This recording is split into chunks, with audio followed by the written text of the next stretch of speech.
过中秋就我一个人值班，肯定忙不过来。你看，这不就出事了？我觉得呀，咱得好好查查监控。12层那扇肯定是人为破坏，咱得看看到底是哪个孙子干的好事。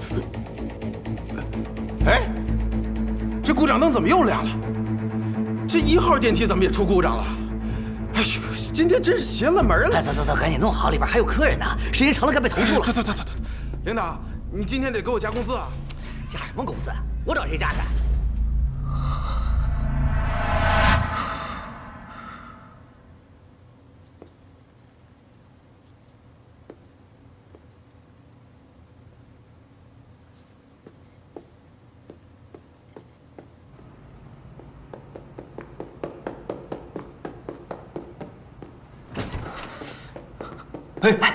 徐叔，哎呀，是你呀！你怎么才下来呀？我担心呐。上面情况怎么样？我这儿没事啊。我在电梯口，我遇到先生了。听说他们把整个12层都包了下来。哦，而且我还发现先生的手下在电梯中控室的电脑上动了手脚，他们把一个程序代码植入进去了，但是我不知道什么意思。啊，不过我录了视频。对你跟上他，你跟上他，对，你往前冲，你冲，你别跟着我，大哥你别跟我，你会不会玩？你往前打他你，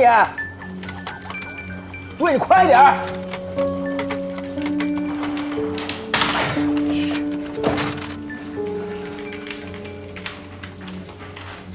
哎，大哥你什么情况啊？你知不知道林主任没找到你都急哭了，我怎么劝都不行，刚回学校。赶紧给人回个电话啊，报个平安。啊，这样你先听我说，我这个事儿比较急，一会儿呢我给你发一个程序代码，你找台电脑帮我研究一下这个代码有什么作用，知道吗？庄文杰，你不会是又在做什么危险的事儿吧？我没有，你就当帮我个忙。啊，哦对了，这事儿千万别告诉林芷月。啊，挂了。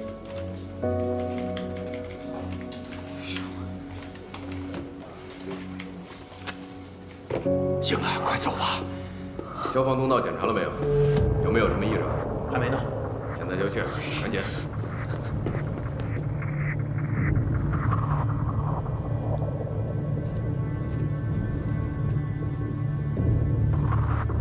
哎，这边。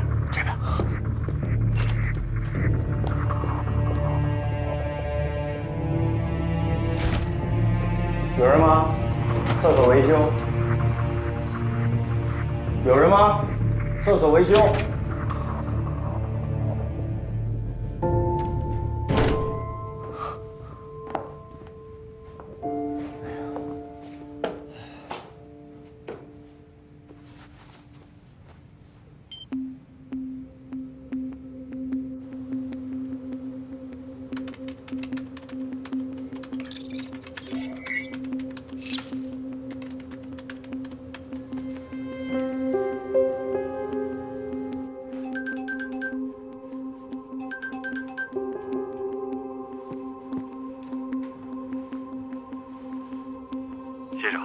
酒店中枢网络已经连接好了，摄像头和电梯全都被我接管了权限。继续监视。好的，可以行动了。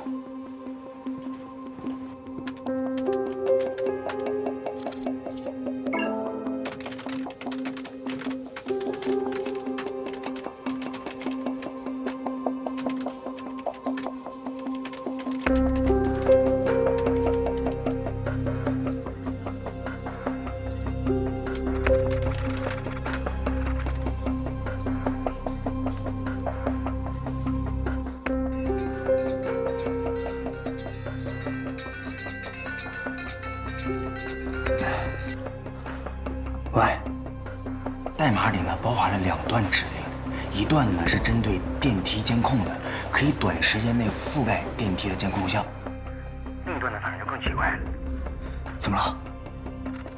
另一段呢是针对电梯运行的，可以让电梯停留在后台指定的这个层数，但是电梯里这个显示板的数字可以任意调节。周文杰，不是你这在搞什么呢？你别懂底呀你！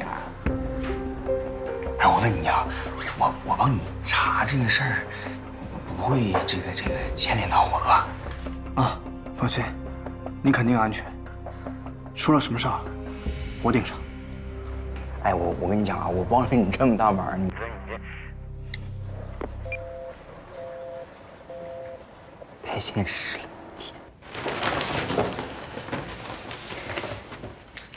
顶上3层都被暗流给包下来了。顶层是宴会厅，下面2层的客房全部都开放给客人临时休息使用，所以我认为金库肯定不在这些地方。哎，这个13层怎么没有在这个结构图上标注出来？我看看安全手册。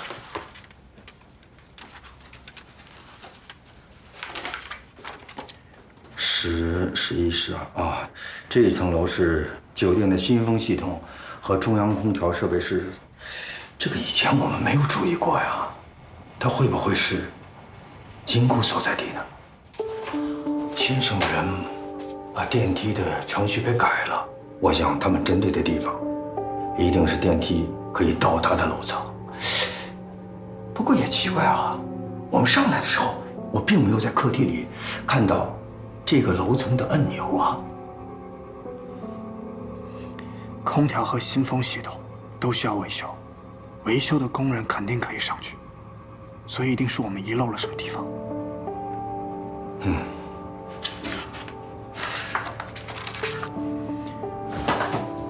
货梯，地下停车场2层有个货梯，如果客梯到不了13层的话，那就只有那部货梯能到13层。你到大堂的时候，我偷偷的到了停车场的2层停车库，那正在装修，牌子上写着“货梯禁用”，而且还有人守着，应该是暗流的人。暗流的人啊，那就对了。暗流的人肯定是利用这些视觉差以及时间差，故意制造买家的误会。其实金库就在这个13层。买家从B1层的客梯进入拍卖会，买到物品后，应该是直接从客梯下到地下1层的停车场，蒙着眼之后坐车离开。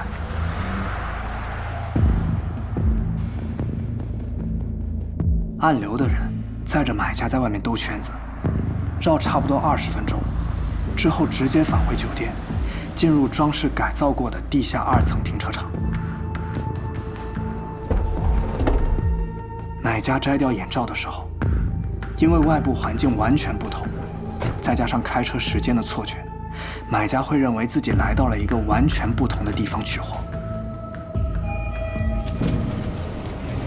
从货梯到达13层，那里应该有工作人员接待，刷卡读取芯片里的信息，就可以拿到藏品。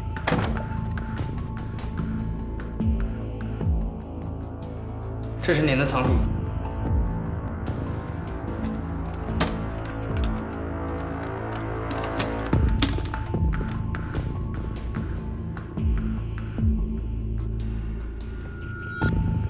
拿到东西后，客人会再次乘坐货梯回到地下2层，蒙上眼睛，由司机送其离开。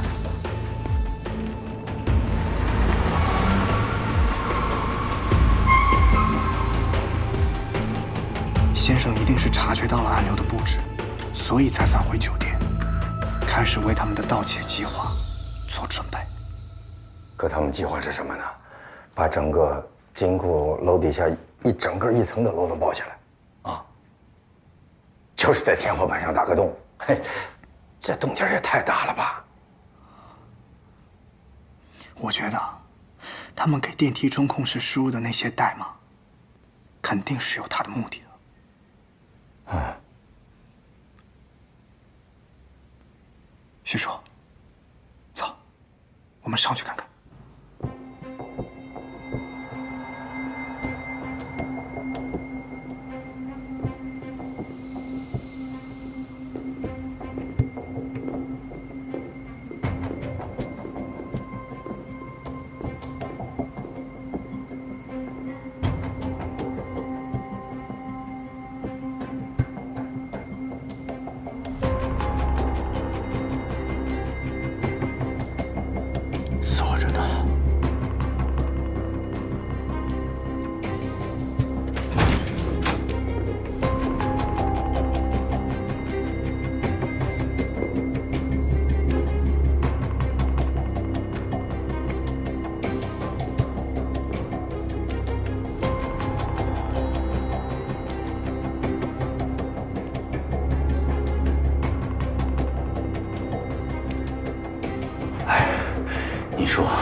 他们不在房间里待着，跑火梯进来干什么？现在咱们看不见他们，也不知道那些人的计划。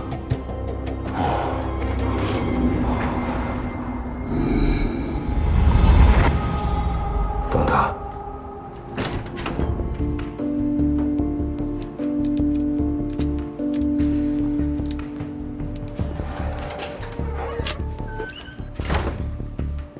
来，用这个把窗户打开。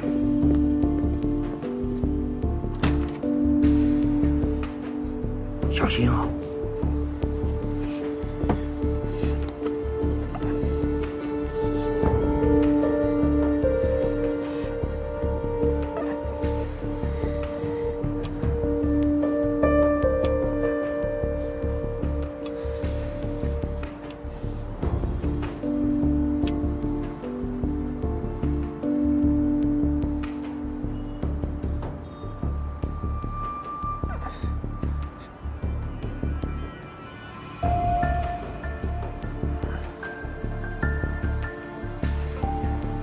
差不多了。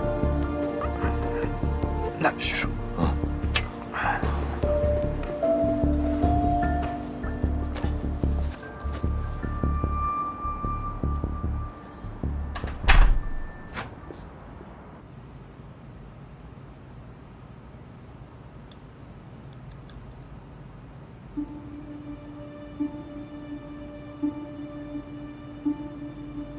这人扒电梯干嘛呀？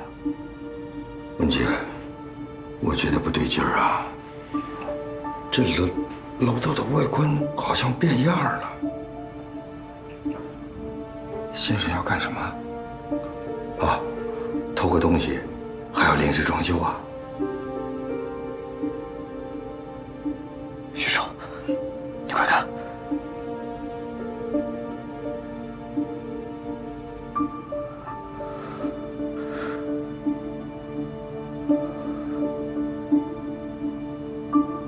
什么？把程序的使用方法发给你？好，庄文姐，你听我说，我不管你接下来要做什么，你记住，一定要注意安全。兄弟，我还等着跟你一起喝毕业酒呢。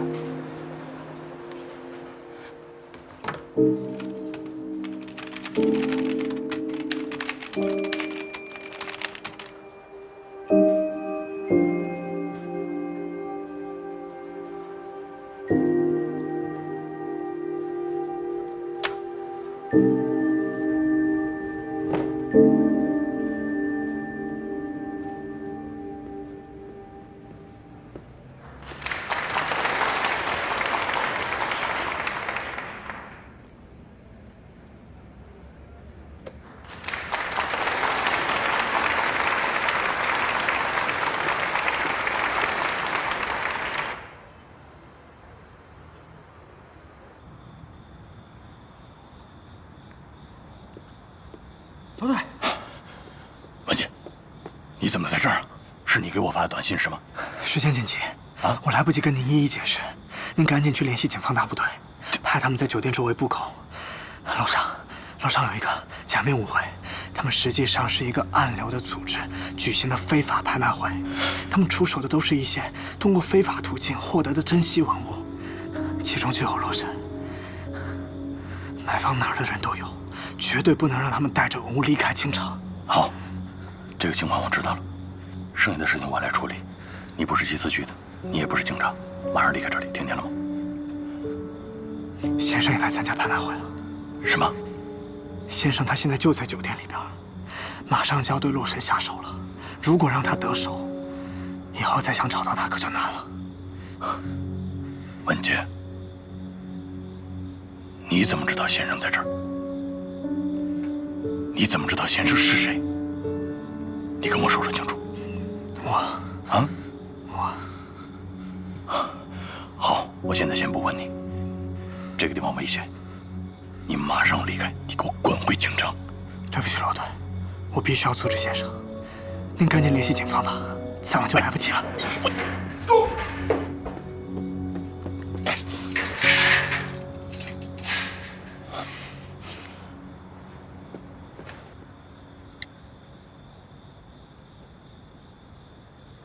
何姐，我现在发现了一个重要线索，就这个犯罪组织叫暗流，他们现在在清潭假日酒店，把整个楼顶的3层全包下来了。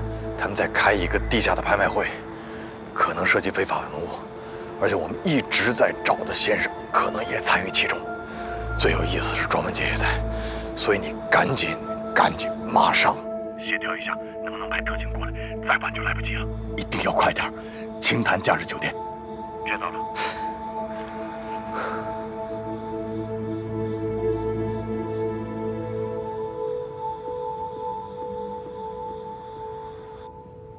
文杰，二麦你带好了吧？以后我就用对讲机给你联系了。天台的人你能搞定吗？管不了那么多了，我会见机行事的。这个先生啊，老谋深算呢，还有手下的人帮他。咱们俩呢，只有2个人，还得见招拆招，这样下去风险太大了。要不然你再考虑考虑。许叔，你别劝我了，来之前我都已经想好了，不管前方有什么危险，我都不会后退。12年过去了，洛神重新出现，记拍者的名字叫做姜太公，再加上之前那些故意警告我们的人，我完全有理由相信，我父亲可能真的还活着。如果你父亲还活着的话，绝对不能同意你拿着生命去冒险的。我父亲之前为了我，一个人跟先生那帮人单打独斗。12年过去了，难道还要他独自面对这样的危险吗？我已经长大了。可是许叔，之前您不也说过吗？洛神上面有我父亲留下来的秘密，先生想要的也不只是洛神。你父亲当时也跟我说过，这幅画上的秘密啊，确实意义重大，绝对不能落到其他人手里。你等等，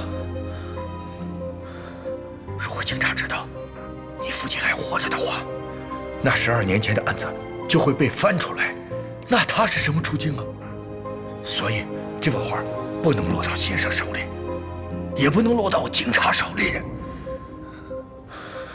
所以，我必须亲手拿到这幅画。哎，柯王部，今天是中秋节，潭湖景区有烟花表演，咱们这儿看得特别清楚。你通知一下咱们酒店的客人，感兴趣的可千万别错过了。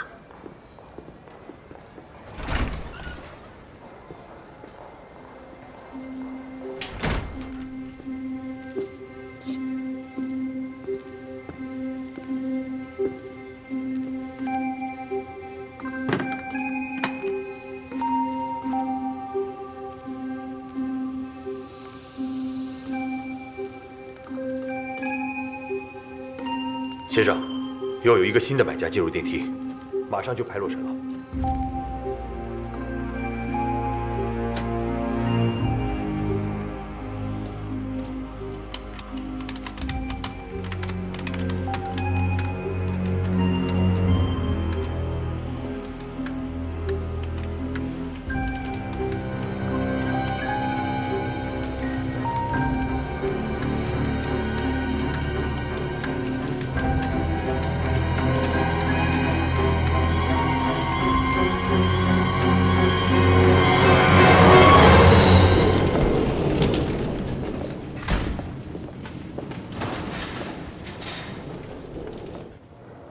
文姐，机房这边我已经搞定了。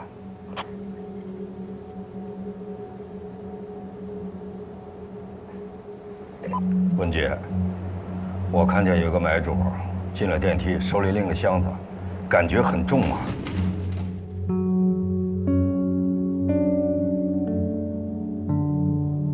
你看，左边是个幌子，右边对应的才是真正的拍品。手里拎个箱子，感觉很重啊。许叔，下一个该到洛神了。那抓紧时间啊！啊，快点儿！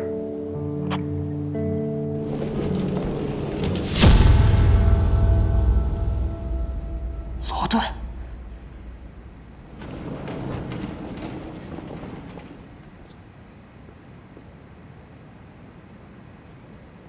我已经通知我们大部队了，你别胡闹，他们马上就会过来。先生准备了一套非常完备的盗窃计划，马上就要动手了。你确定？刚才已经拍到青铜小鼎了，下一个就是洛神。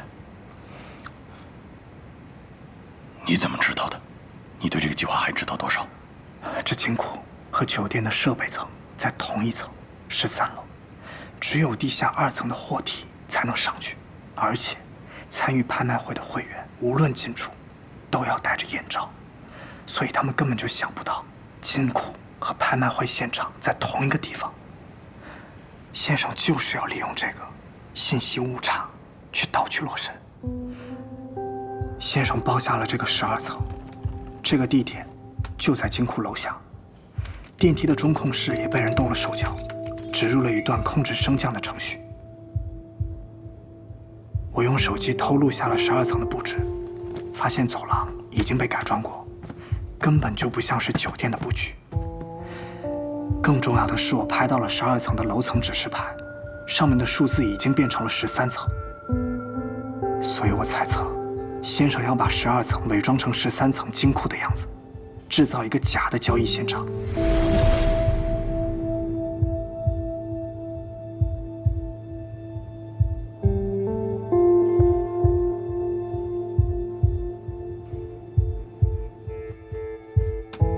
电梯代码是为了制造信息误差。购买洛神的买家进入电梯，他以为自己到达了13层金库那里，实际上是到了先生布置好的12层。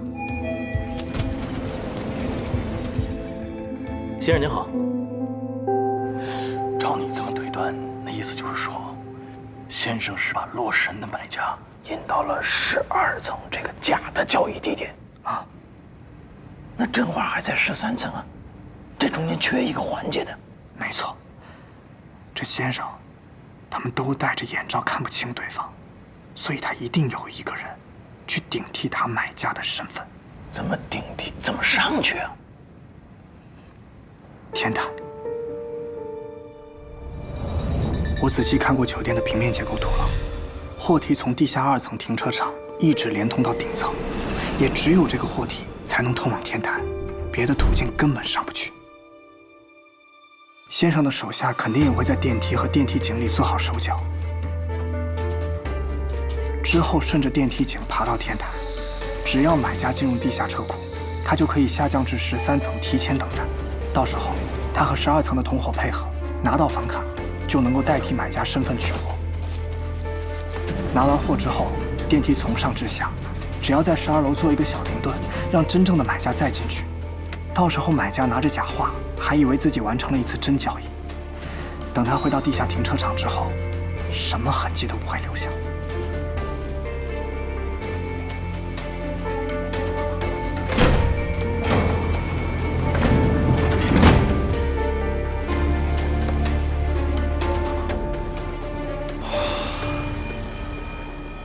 这得对时间的掌控能力有多强的人才能干这样的事儿？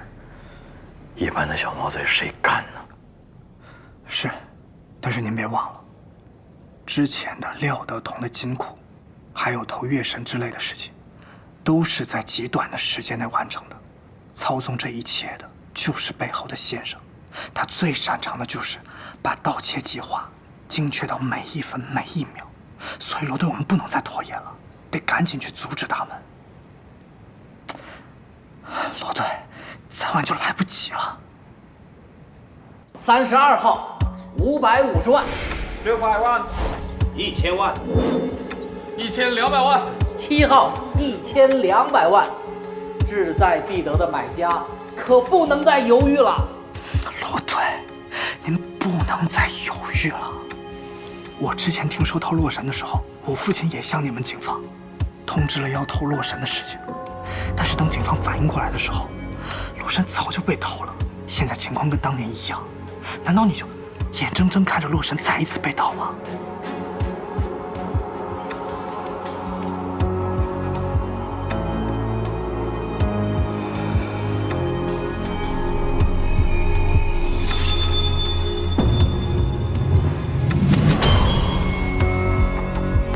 尽力了。后方，防本台最新消息：名画《洛神》于今日下午5点在茶园金库失窃。你打算怎么办？我也没完全想好。现在不管是去12层还是13层，都是打草惊蛇，而且时间也非常紧。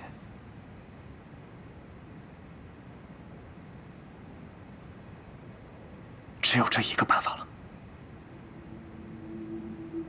好，2200万，还有加价的吗？还有吗？2600万。2600万，还有加的吗？有吗？2600万一次，2600万2次，2600万3次。高文杰，我再强调一次，你把我带上去之后就马上离开，不要再参与了，这是我们警察的事儿。我知道，陆队。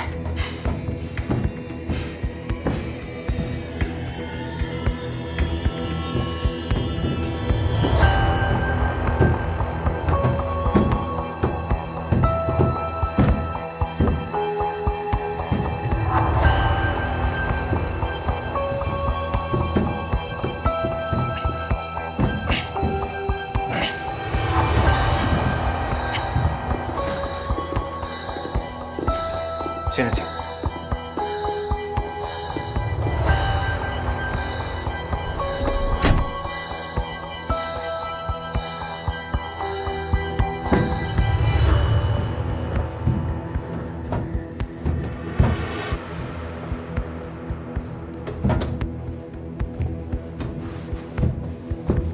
怎么爬到天台？得多长时间呢？我们从21层爬到天台。必须穿过这3层通风管道，赶紧爬吧。好累。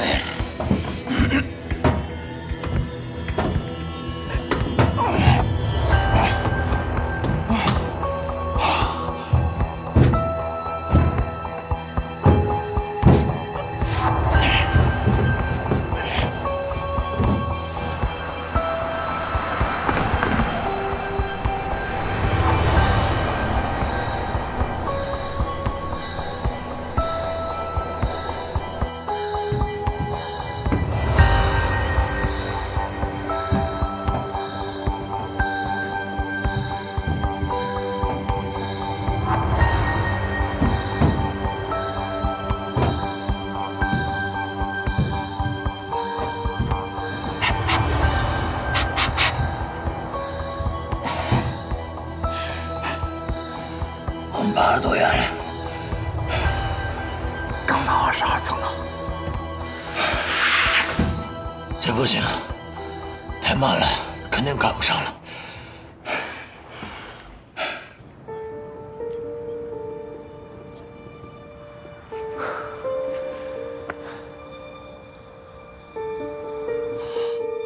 我记得楼梯外边挂了一根悬挂绳，应该可以到天台。你早说呀！赶紧找出口出去。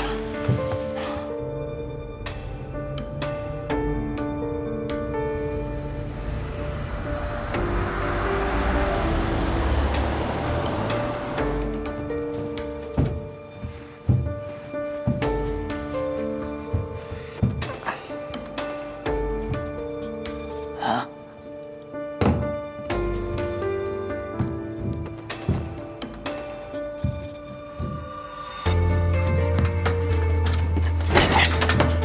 怎么了？一点警惕性都没有。这下面全是暗流的报案，多危险呢！那怎么办？先站点儿。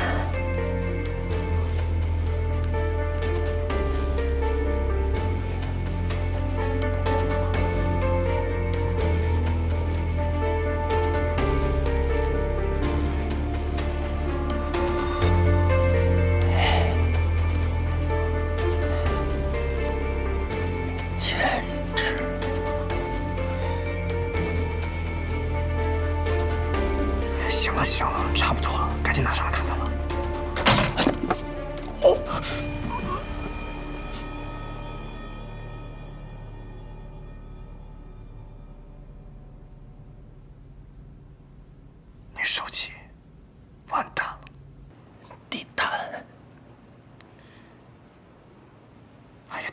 重要，手机掉下去了，咱们怎么看？你想啊，手机都掉下去，不也没什么事吗？说明这是安全的。走。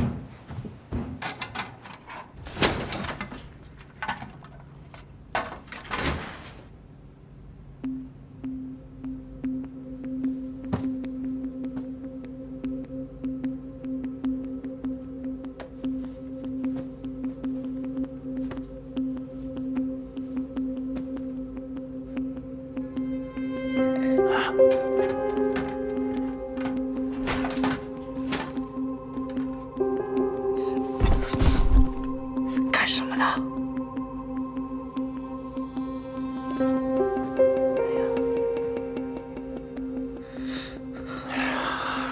我说完他了吧？什么地毯呢？这是。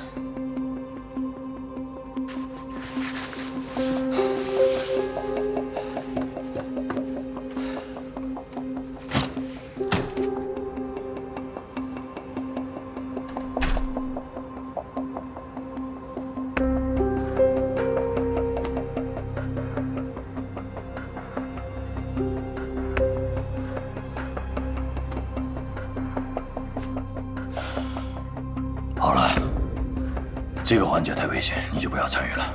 还有20分钟，大部队就能到了。这次我们肯定能把他们一网打尽。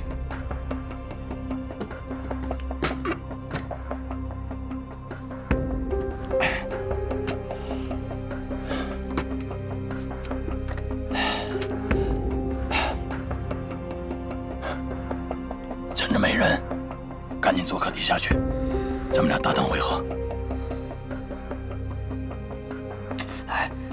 你真的可以吗？放心吧，我受过训练，专业。咱们俩搭档见。好。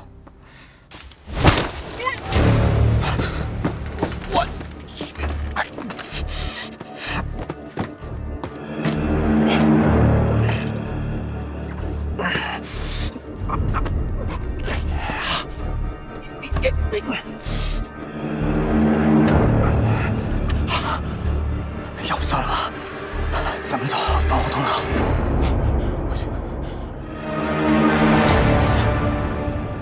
答应了，没事，走。答应了。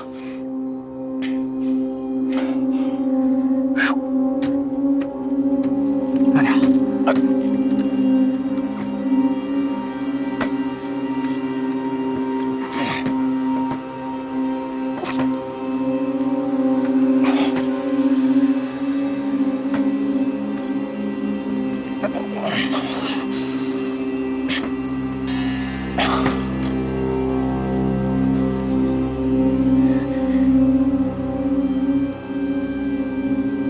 文杰，你到底在哪儿啊？徐叔，我在22层呢。坏了，暗流的人进电梯了。到的是你那一层，你赶紧躲起来啊！快点儿！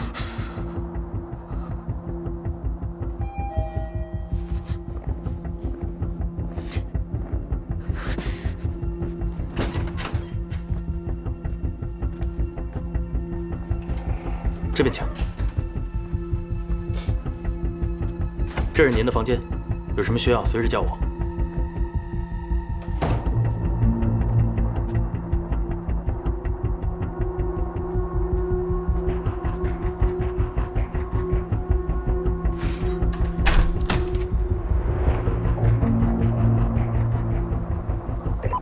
文杰，怎么样啊？出问题了，我在23层的窗外。你怎么在那儿啊？没进货梯。刚才为了躲暗流的人，被锁在窗外了。时间来不及了，想办法赶紧离开那儿。外面的窗户全都关着，我没办法从别的层进货梯。22层就站着暗流的人，我要是下楼，肯定会被发现。那怎么办啊？现在还有个突发情况，我碰到罗队了，他现在正往天台上走呢。罗队长，他怎么在那儿啊？这个，回头再跟你解释。徐叔，既然罗队在这，这件事让警方来处理吧。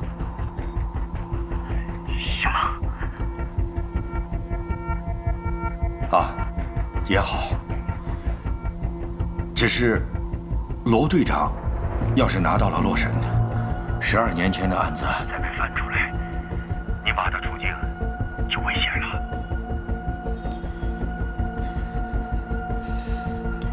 徐叔，我知道该怎么做了。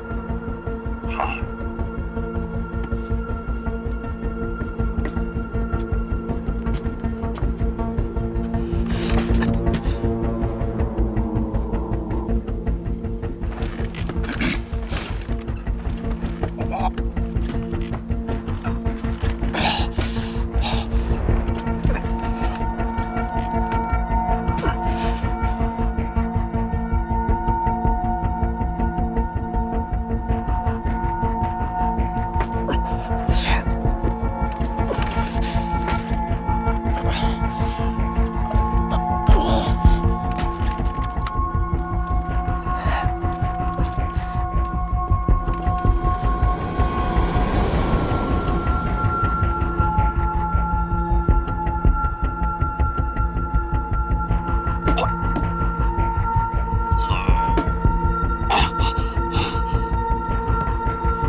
差不多了，往回开，可以带他取货了。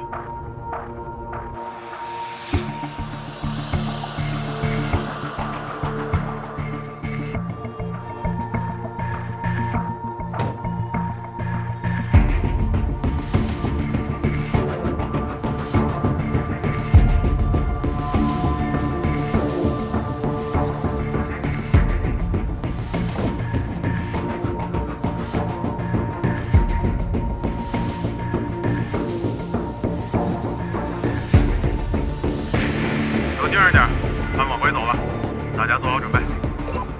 1号已就位，2号准备完毕，3号准备完毕。